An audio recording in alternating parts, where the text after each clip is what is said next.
Ang Umalahokan ay programa ng LILAC at ito ay programa kung saan pinag-aaralan ano ang community journalism at paano magsulat ng balita,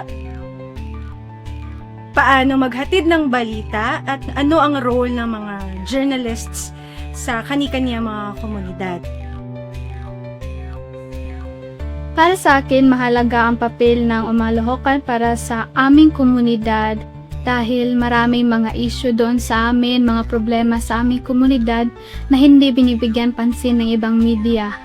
Sa pamamagitan namin bilang mga Umalahokan, mabibigyan namin ng boses ang aming komunidad at matutulungan sa mga pagbabago na gusto namin. Ang naging papel ko sa bilang Umalahokan una is matuto akong kumuha ng picture, tapos nagsisulat, yung sinasabi ng karamihan na malayang pamamahayag. Pero sa panahon ngayon, malaya pa ba talaga yung taga-pamahayag? Ako yung director nakikipag-usap sa mga leaders, sa mga elders, sa mga victim. At mahangarap na sana'y maging malaya sa paghuhusga at pag-alikusta nagkikunang kayo tayo. Isa na benepisyo na bilang isang Umalahokan is napapasama ako sa mga kabaihan na katutubo dito. So, na-i-express ko yung dapat na balita sa aking community, sa kanilang pangangailangan, at saka sa sambayanan natin. Ang treatment lagi sa mga katutubong kababaihan, sa mga ganong kwento sa national news or sa mainstream news, lagi silang biktima. Pero actually, kung titignan at susuriin lang ang mga totoong kwento nangyayari sa komunidad, hindi sila basta biktima, no?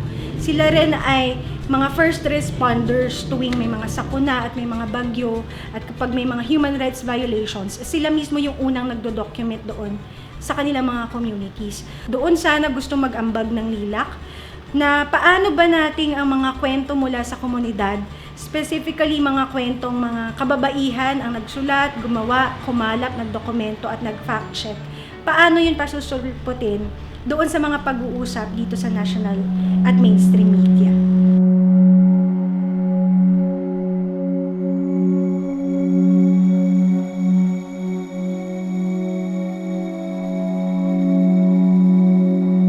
Para sa amin, nandyan po palagi yung mga banta dahilan doon sa mga nangyayaring krimen or nangyayaring tingin namin hindi maganda sa tribo, ay palaging kalaki po nito yung pagbabanta sa amin.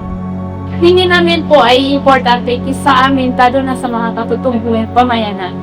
Dahil ramdam namin na ang aming mga issues and concern na hindi talaga aabot sa nasyonal.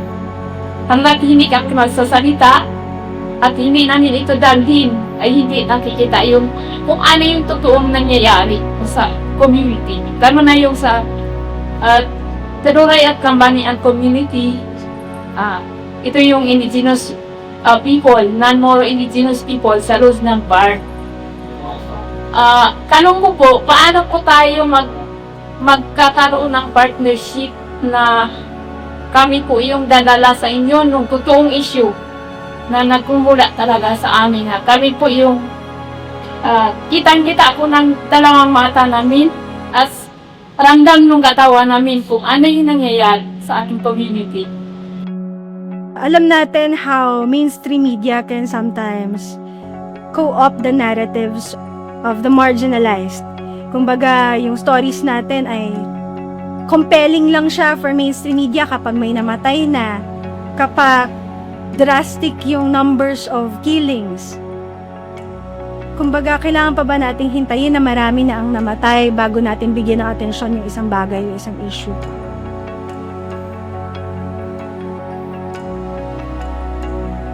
Importante ang umalahokan dahil dito nahuhubog yung kaalaman at kasanayan o knowledge and skills ng katutubong kababaihan sa pagbabalita at pagkwento sa iba't ibang forma. Lumalawak yung pagbasa at pag-aanalisa nila sa kung bakit hindi nila nakikita yung sarili nila sa TV, sa news, sa radyo, bakit hindi nila nakikita sa news ang mga totoong pangyayari sa komunidad, at yung kamalayan o sitwasyon ng kababaihan, kalagayan nila sa gitna ng mga ito. At kung meron naman ay kulang o bitin yung kwento. Kaya mahalaga talaga na yung pagkwento at pagpapahayag ng kanilang sitwasyon ay mula mismo sa katutubong kababaihan. Ako dako kay kog pasalamat sa Lilac kay naapil ko aning program ang Umalahokan Batch 1. So dili may mosugot nga diri lang taman, dili ko mosugot nga diri lang ko taman nga inani lang. Gusto ko nga mas mulawak pa ang ako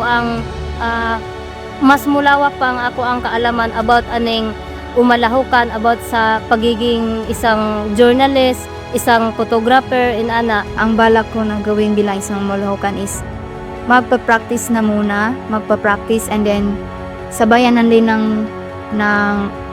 sabayan ko rin ng pag-apply sa mga nalalaman ko para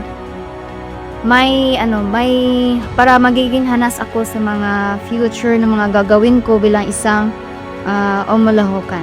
Sa part ng Lilac, gusto sana namin na magkaroon pa at ipagpatuloy yung programa, no? Kasi nakita namin yung mga outcome mula doon sa mga ginawa na nung batch 1 and 2.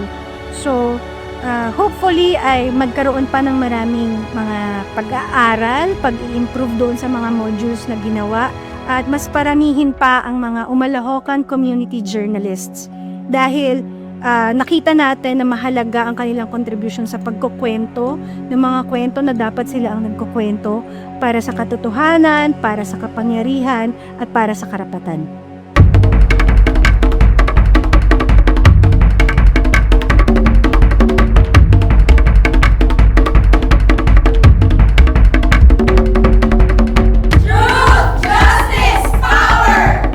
Gabanar, Kukuman, Bahar. Matod, kukuman, sakot! Pamatuoran, hustisya, kagahong